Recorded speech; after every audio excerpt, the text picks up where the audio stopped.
This is an electrically charged point you're looking at here. The more strongly that gets charged, the more that displacement of cold air will continue to happen again and again and again. So bringing it back to the 2026 Economist magazine, the elite must know that we are at that rollover point where the continuous charge is going to rock onto the field. Now, it's not exactly north. Again, when you look at that Economist magazine, they're also showing there's some sort of magnetic field disruption where the new magnetic pole has moved significantly because it's not directly over that. It's moved.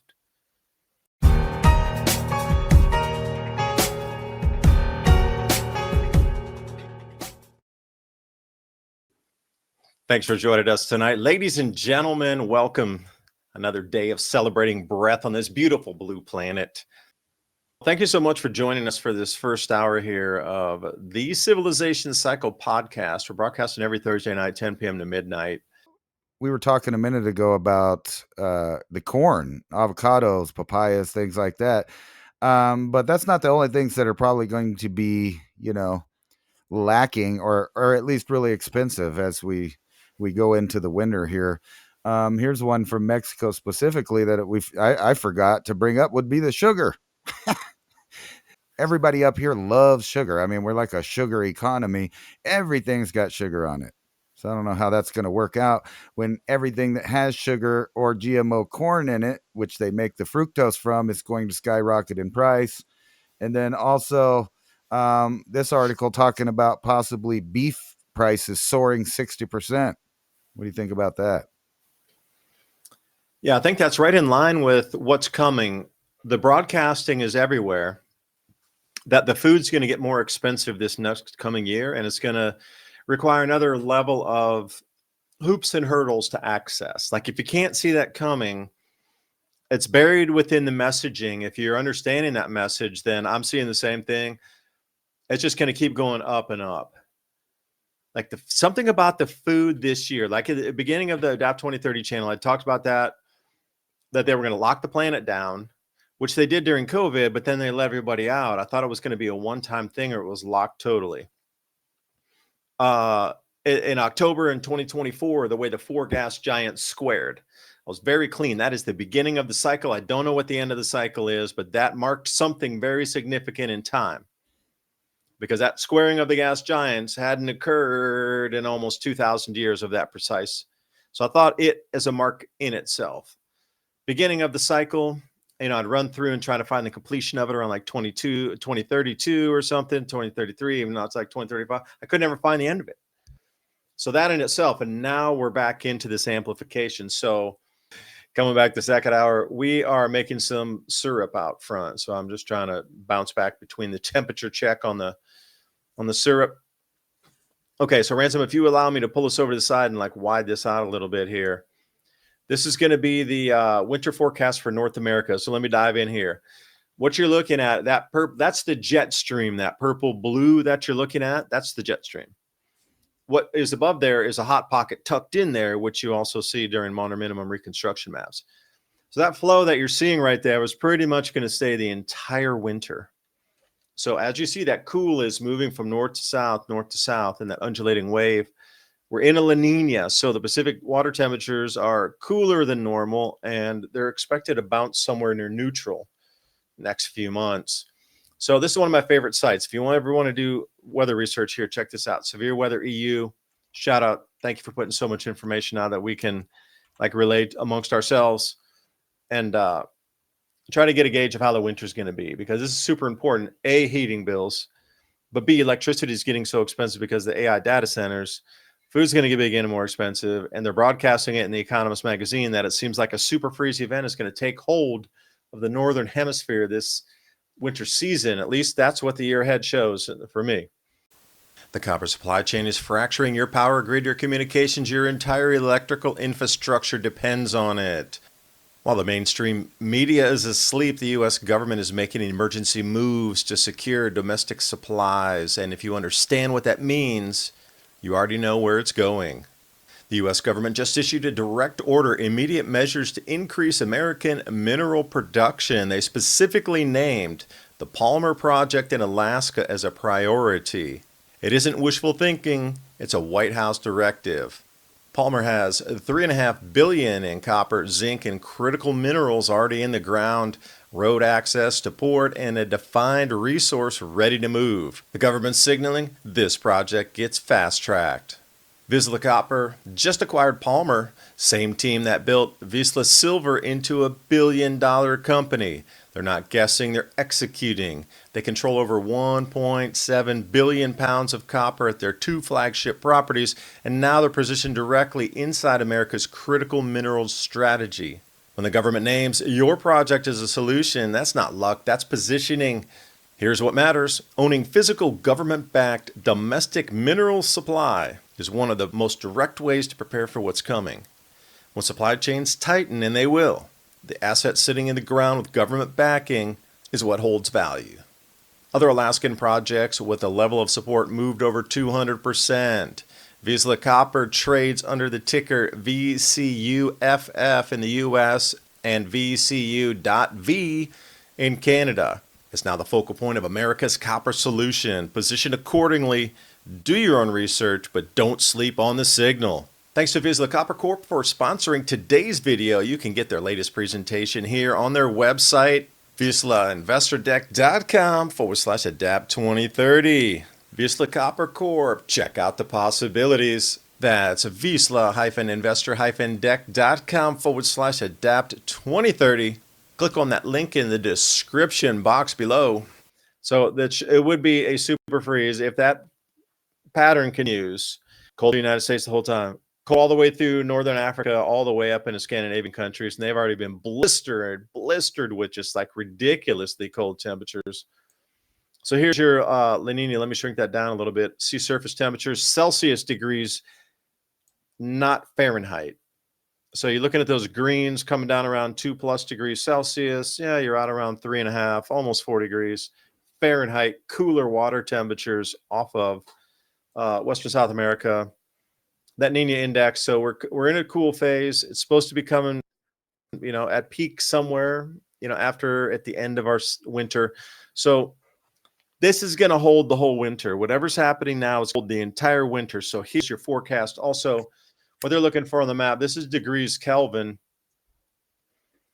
And the anomalies, obviously, are yellows are warmer, blues are cooler, and purples are the coldest. What I don't like is we have supposedly the highest tech measurements ever on the planet for everything, but you peg the chart at 2 degrees. Yeah, right. Like you couldn't give us that.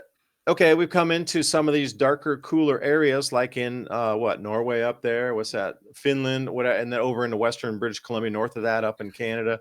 We get into that super dark color. Like, really, you can't give us like a 3-degree marker or a 5-degree mark, so we really know the true temperatures. Come on. We got the snowfall. Now this is just an average, and you can see the average here. It was 1959 to 2024, so they're crunching all the data from that period of time. And this is on the average how much snowfall each area gets. And what we're looking for here is going to be, well, West Coast, it looks like it's going to get a tremendously gigundous amount of snow, if that's such a word, along that coastal area. But notice again, Alaska is very much less snow. That's probably warmer, but that matches up with the modern minimum. Alaska and Greenland, southern tip of Greenland, right there in Alaska at the southern coast as well. Moderate minimum temperature reconstruction map shows you the exact same warming areas. So that'll match up with the snow. And here's your polar vortex collapse. Now, that flow that they're showing us has shifted dramatically to the west. So now the cold is pulling down further into America, but that flow is way out west. Remember those maps I showed you there? Now, this is the displacement. Once something gets and forms a high pressure pattern, it's really strong. It punches down and it knocks that cold air off. It repels everything else. It's an electric charge coming out of the atmosphere. Don't think about these as like cold air. Think about those as electrical touch points. Like that circulating vortex, that's an electrical field generated from space, from our sun, touching our planet. So the stronger these events are, which is like crazy magnetic field declines. We've seen this. Everything solar that you can imagine, just completely off the hook the last 2 weeks with the X5 that smashed the planet. We saw aurora all the way down into Florida. like the magnetic field is overcharged right now, but think about that swirling is where something comes down and displaces, then all that cold air gets knocked out of place.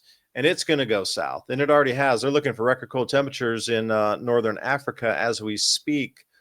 So that pink, what you see in the very center there, that is a displacement that has happened. This is a sudden stratospheric warming event, is where that high pressure, where you get a lot of heat. And that's what you're going to be focused on, is this center point here. That is high pressure. For me, that's not high pressure as you think, oh, it's a warm front. That is an electrical connection from space that is displaced through a frequency enough charge to repel the rest of something away from it, the clouds, the systems themselves. This is an electrically charged point you're looking at here. The more strongly that gets charged, the more that displacement of cold air will continue to happen again and again and again. So bringing it back to the 2026 Economist magazine, the elite must know that we are at that rollover point where the continuous charge is going to rock onto the field. Now, it's not exactly north. Again, when you look at that Economist magazine, they're also showing that there's some sort of magnetic field disruption where the new magnetic pole has moved significantly because it's not directly over that. It's moved. So if you're looking at the displacement here at over the United States and in Newfoundland, and then if you look at the really sort of grayish one as we get over to what's that, Mongolia, that system's going to continue to just spin and spin and spin. And this is just going to be record cold event after cold event moving through this winter here. So already, and this is a scary one, this looks exactly like the modern minimum temperature reconstruction mess. Shit, that's downright scary. I kid you not. I encourage you to look it up. That is degrees below normal, the 2-meter air temperature anomaly. But look at that, all through America, and that whole belt is between 4.8 and 6 degrees. And since they're saying meters, it's Kelvin degrees. So Kelvin's pretty much around 1 degree Fahrenheit or so. It's like 1.1. So you're looking at around 7 degrees average on the air temperature being cooler in that purple, and the darker blues around 5 degrees cooler, all through the entire United States, all through our entire grow belts. But then if you look above the Scandinavian countries up into the Arctic, you're so far off the chart that you can't even see what that, it's 6++. Like, again, with the technologies they have, couldn't they not map it out and put just like another color band in there to allow us to know if it's 7 degrees, 8 degrees, 9 degrees, 10 degrees, 40 degrees? It could be 40 degrees difference, but you won't know because it just says 6+. Or like, it could be 100 degrees difference. We won't know because it says 6. Significant cold, and that significant cold is going to get displaced and knocked out of place. So look at this. I'm going to try to put it in there. Look at the dark purple that you're seeing where it says degrees K, DEGK, degrees Kelvin. That purple is significantly way, way, way off chart, and it's going to get knocked out of place. You see, each one of these things that you're seeing up there, those cold blobs, those are the things that are electrically getting knocked out, knocked over, going way, way, way, way, way further south than normal. The entire winter is going to be like this. Again, I don't know if a new electrical connection has been established from the sun in our North Pole region that's changed the North Pole magnetically to a different spot that's now stabilizing as the new magnetic north with an electrical throughput charge to anchor that. If the elite know this, there's not going to be cold up there anymore. As we know it, it's going to continually get cold and get displaced. It's not going to stay like the Arctic locked in where it's cold, cold, cold all the time. This is a display that's going to hit. Okay, that cold's going somewhere else. It's going to be way warmer than normal. Good for the global warming people. But the cold, boom, it's going to get knocked off again and knocked off again and knocked off again. That's why this Economist magazine cover looks so strange and scary. Oh, the one you sent me? Yeah, I can open that up. Yeah, I sent it over on Telegram. Please join us on Telegram, by the way. Civilization Cycle Podcast Telegram channel. We put up news that we surf through the week that we're going to talk about in our stories here. So if you notice where it says 250, yeah, it could be the 250th anniversary of the United States, or it could be showing you the new North Pole. The new displacement that is exactly the same as we're seeing on those maps that we're referencing that are knocking record cold off again and again and again is exactly where that 250 is. Now, are they showing you that this is a new magnetic field and a new stabilized North Pole position. Maybe we won't have the full-on flip for a few years, but magnetic field is declining. Perhaps it's running that way. They're showing you something about the magnetic north that's there. It should be down where the crosses are, really, if it was going to be in the center. Like if it was going to be north, quote unquote, it would be where Trump and the crosses are. But it's not. It's way over toward Asia, which is the Kamchatka Peninsula. This was the destination for the North Pole magnetically as it was wandering at between, I don't know, 60 to 80 miles per year. Like that's more than 1 degree going that way toward Kamchatka Peninsula. And it still seems that they're showing you very distinctly that the North Pole is gravitating that way still. Magnetic north, not geophysical, magnetic. They're just validating it. And again, if you want to follow those, what looks like flames, perhaps those are pointer arrows, and they're showing you where the magnetic field's going. Now, if you're thinking about it like that, and that magnetic field is exactly what we just looked at in terms of those displacement patterns, something that would look like this is what you just saw on the map as that round 250 is this climatic event in motion right now. So don't think about the 250 with the birthday cake with the west pointers. Think about it as being an electrical punch through spot on the North Pole that's going to cause record cold and record crop losses spinning around all through 2026. Thank you very much for listening. I wish you could get some of those maps that would depict what it was like in 1941. There you go. That map right there. Can you go back to that? I'm sorry. Yeah, thank you. Yeah, I had this up here. Black for you. And you got this black line all around here. If you look down, the black line is the edge of the periphery of the cold zone. So if you walk through me with the mine experiment, where you see that boat that is cut through, that boat, that's Greenland. They're Vikings. That's a Viking ship. So that demarks Greenland. So the edge of the cold is going to be Greenland there. And if you follow it clockwise, then we see that it spins around Trump with the crosses. Obviously, that's North America. And I see ice cubes down there melting, but I'm like, if it got really that cold down past so you got to think about that black line there all the way around the perimeter. That's equatorial band. So either glaciers are melting in the equator, or it's going to get so cold that they're going to have some kind of super freeze event that they're going to have to melt out from them they've never had before. Well, you see, come around, further, and then if you just swing a little bit, you see Xi Jinping and Russia over there. Obviously, that's Asia and Eurasia. Like these are points on the actual physical map that you're just looking at a different representation of the fractured, scattered map of all these, like Ransom so eloquently spoke earlier, the fracturing of Mexico, I'll say the fracturing of China, the fracturing of Europe, the fracturing of everything everywhere, the fracturing of South America within that. And there's the 250, that's the magnetic pole. So what I'm looking at is a top-down view of the planet, showing you where the extreme cold is going to extend down to. And in my opinion, what's interesting is, at like maybe the 7 o'clock position, that cold goes beyond the equator, stretching down into the southern hemisphere. Because if you're looking at it as a rounded map, so whatever's happening down at that, say 6, 7 o'clock position, is outside the norm of everything else happening. So if you're going to be looking at it as South America or some cold event over the Pacific, that cold event shall rip down over the equator down to the southern hemisphere. And again, thanks for listening. No, I was that's all I gotta say, man. That's all when I was does it make sense though, or am I just like grasping at straws?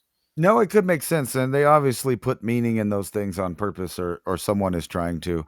But I was looking at those polar maps, that polar where it comes down and it's purple and it's blue over Europe and the Americas. Now, if you recall, this is funny because I had a discussion the other day and somebody told me, well, they can't have World War III yet. And I was like, why? And they said, well, because it's not frozen yet. You got to have it totally frozen so that you kill as many people as possible with famine and troop losses and stuff. And if you remember in World War II, that's what they were dealing with through Europe. Matter of fact, weather played a big role in it. We even went so far as to classify weather predictions of like the Pacific because they were trying to hide the fact that typhoons and other things were moving in. And I was kind of thinking about that, as far as now, and you're talking about it getting really cold, that would be the perfect time. And not only that, it seems like that would be the triggering or the motivation for countries and their people to be upset. Is not when everything is warm and relatively nice, where you can make do, and some stuff's growing, you can gather wilds, and you can make it through despite it not, things might sucking as far as geopolitically. The regular people can kind of make it through because it's not so cold. But when you get to where everything's completely frozen and you have troops moving around looking for what little scraps of grains and things that are stored in different places, then you put us back into the World War II kind of mindset, which was going on. You had troops moving all over the place. You remember the whole invasion from the Nazis into the Russian areas. They were freezing to death. They were dying because it was so brutally cold. So it kind of makes sense that it would be a worldwide cold weather as far as the northern hemisphere before we kind of set off on any global fight, because that would be the easiest way to push the people into that. And over here in the US, Wait, can I stop you for a second there, Ransom? Can I yeah, throw my 2 cents at you? Like, if that back to that picture, when Germany was advancing into Russia in the early days, like when they screamed through Poland and they were kind of marching toward Russia, getting into Ukraine, etc. They planned on stealing as they went on. They're going to invade into a town, they're going to go roust up all the chickens from all the farmers, and they're going to eat that as their sustenance versus having to carry a shit ton, as they say, of supplies with them. Part of their strategy was taking as they went, not 100%, but they would definitely rock into a town and clear out an enormous amount. They clear out all the stores, they clear out everything, all the meats, anything, cows, chickens, anything that was available to eat, they took for themselves as they marched forward. But again, once they got into that cold zone and there was nothing for them to go back, it's like having a whole tank of gas and going out 3/4 of a tank and realizing you got a quarter tank of gas to get back and you can't. It was the same thing, and they got bogged down. It got super cold, no food. Well, thanks for destroying everything on your way in, dudes. You ate all the food and killed all the animals coming in. What do you expect going out? You think they're still going to be like, we're just going to raise new cows just for you guys to come back in and get again? Like, once you destroy a food producing area, it takes a while for it to come back online. It's not like, German army runs through. They're not seen again. There's a few dudes hanging in the back. Okay, let's just start raising cattle again. You stole our last 50 cattle and paid us nothing. Fool me once, you know what I mean? Those animal husbandry areas and those grain growing and the crop growing areas, they just stopped. They just stopped. The same thing with Ukraine. That used to be a major grain exporter. 30 million tons a year used to come out of Ukraine. Right now it's down to about 5 million. So all those African nations that relied on that second-class grain to go down to Africa, like it wasn't the best grain that could be sold compared to on the American market and the American pricing through like Chicago or something.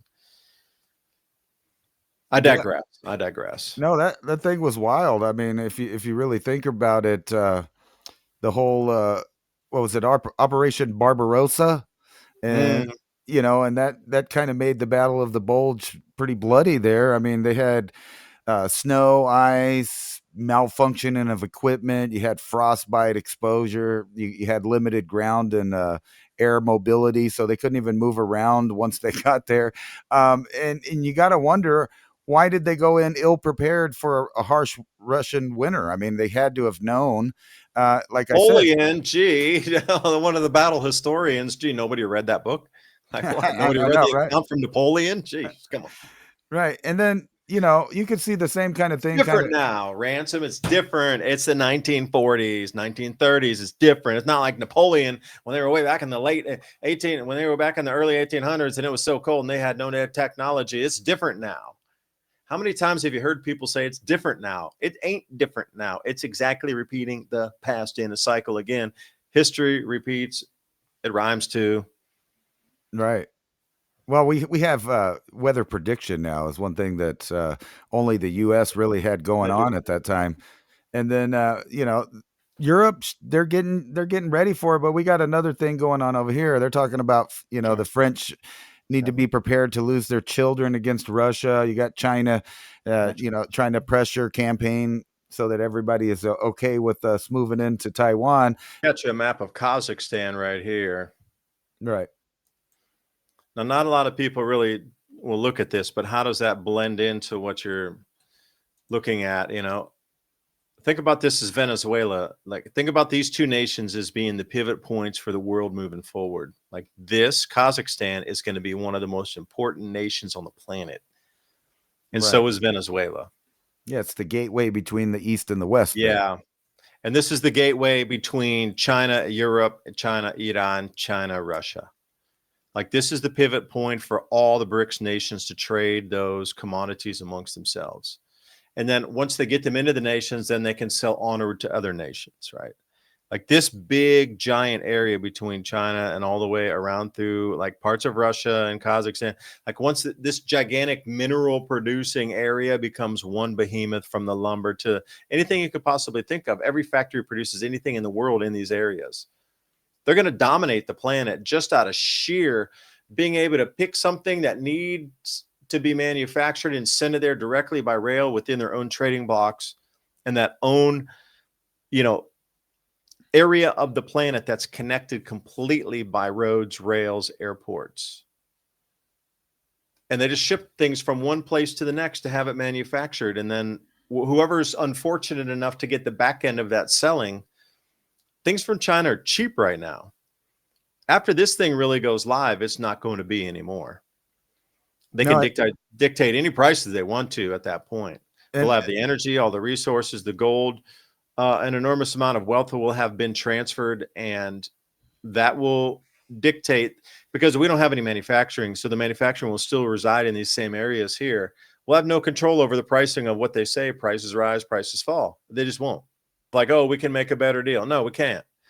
In the future, they have weaponized manufacturing. You've already seen it to a point. But I read a couple of reports and papers on how they're actually going to weaponize this, why completely pulling back and withdrawing like they did. That was the greatest example, was the strategic minerals that got pulled away from the U.S. buyers over here. No more critical minerals coming out of China. And that was like a major thing that supported so many industries here in America. And they just cut it off. Just cut it off. That 1, 2, 3 of those few little items that couldn't get exported sent the world into a tizzy. Trillions wiped out from the stock markets just because they said. And then all the whatever gaslighting and clown posing that these politicians masquerading as leaders in the country, scrambling them over themselves to get like a 1 UN bill on oh, now we want to bargain. Oh, we're going to bargain with China. There's no more we want to bargain with China. Most of the manufacturing is done there. Like, as soon as they decide to weaponize, once the weaponization of minerals and actual finished end product at a 10 times price point that you're paying now to bankrupt you and continue to finance these nations.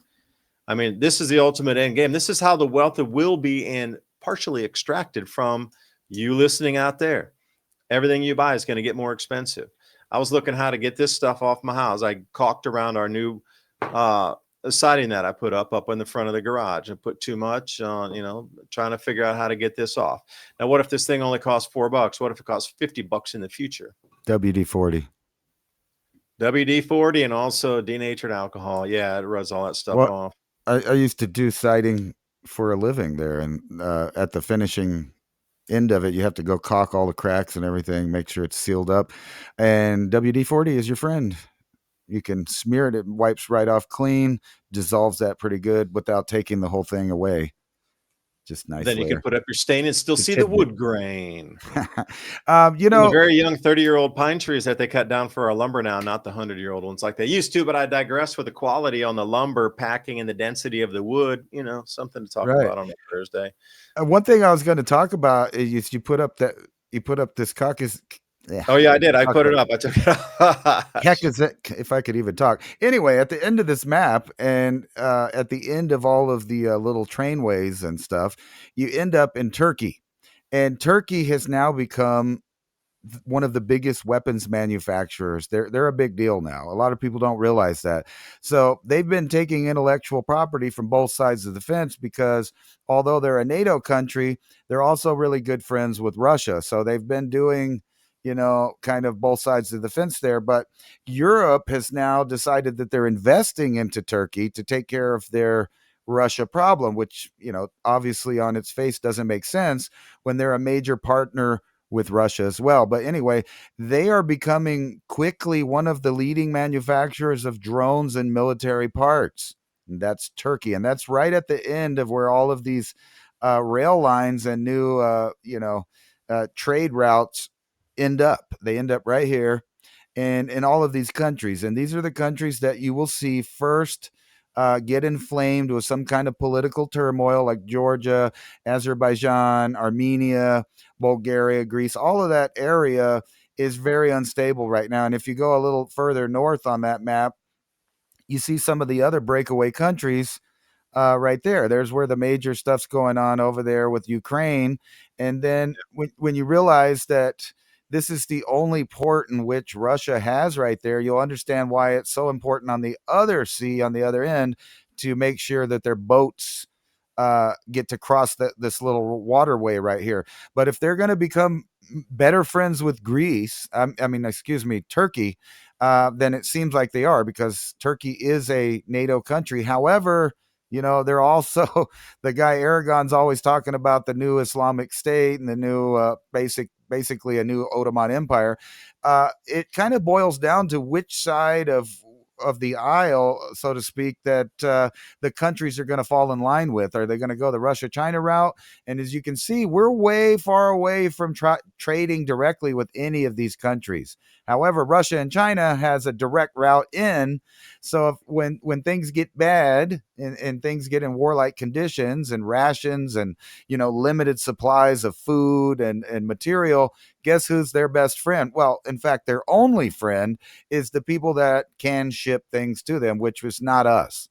It's not us by a long shot. The closest we can get is in there in the Mediterranean.